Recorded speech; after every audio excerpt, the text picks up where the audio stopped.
Assalamualaikum warahmatullahi wabarakatuh. Perkenalkan, saya Prof. Presiden. Saya Zaki Matarino. Saya Radit. Saya Kevin. Ini kita bakal menjelaskan tentang sama seperti kemarin, yaitu pengertian APBN. Tugas ekonomi tanggal 22 Januari 2026. Sama akan bersama Radit. 5. Mekanisme penyusunan APBN. Berdasarkan pasal 15 Undang-Undang Nomor 17 Tahun 2003 tentang penyusunan dan penerapan APBN, dijelaskan bahwa proses penyusunan APBN sebagai berikut. A. Pemerintah pusat mengajukan rancangan undang-undang tentang APBN disertai nota keuangan dan dokumen-dokumen mendukung kepada Dewan Perwakilan Rakyat pada bulan Agustus tahun sebelumnya. B. Pembahasan rancangan undang-undang tentang APBN dilakukan sesuai dengan undang-undang tentang APBN yang mengatur susunan kedudukan Dewan Perwakilan Rakyat. C. Dewan Perwakilan Rakyat dapat mengajukan usul yang mengakibatkan perubahan jumlah penerimaan dan pengeluaran dalam rancangan undang-undang tentang APBN.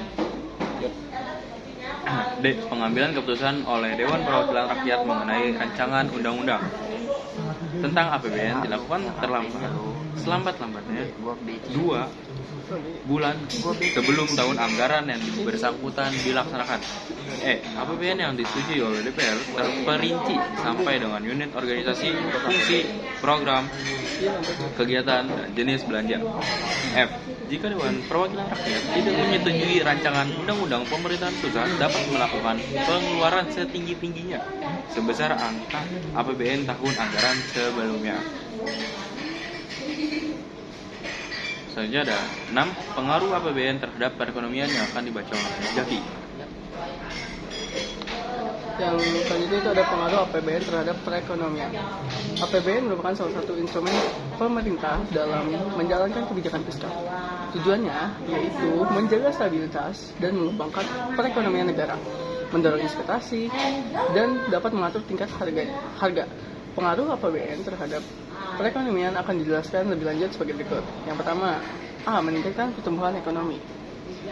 Salah satu tujuan APBN adalah untuk mengatur pendapatan dan pengeluaran negara seperti melakukan pembangunan dengan mengalokasikan dana untuk sektor-sektor produktif sehingga dapat mendorong pertumbuhan ekonomi. Yang kedua, B. Meningkatkan kesejahteraan masyarakat.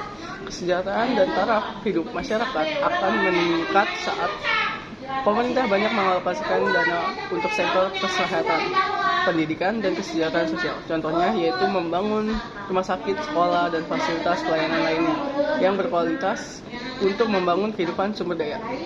Selanjutnya akan diberikan. Cara meningkatkan kesejahteraan masyarakat. Kesejahteraan dan taraf hidup masyarakat akan meningkat saat pemerintah banyak mengalokasikan dana untuk sektor kesehatan, pendidikan, dan kesejahteraan sosial. Contohnya yaitu membangun rumah sakit, sekolah, dan fasilitas pelayanan lainnya yang berkualitas untuk membangun kehidupan sumber daya. Selanjutnya ada C. Mengurangi ketimpangan sosial. Pemerintahan berupaya mengurangi kesenjangan sosial dengan melakukan beberapa upaya. Upaya yang dilakukan antara lain melayani masyarakat kurang mampu, penanggulangan kemiskinan, membuat program-program sosial lainnya. Upaya tersebut diharapkan dapat memperkuat ketahanan sosial ekonomi dan dapat membantu mengurangi ketimpangan sosial di Indonesia. Selanjutnya ada D. Meningkatkan investasi dan perdagangan.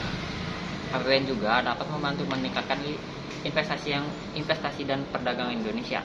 Pemerintahan mengalokasi dana untuk sektor-sektor yang menunjang perekonomian seperti infrastruktur industri.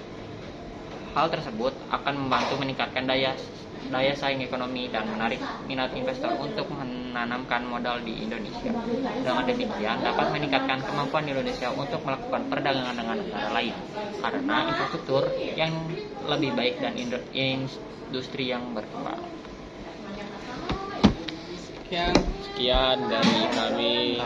Wassalamualaikum warahmatullahi wabarakatuh.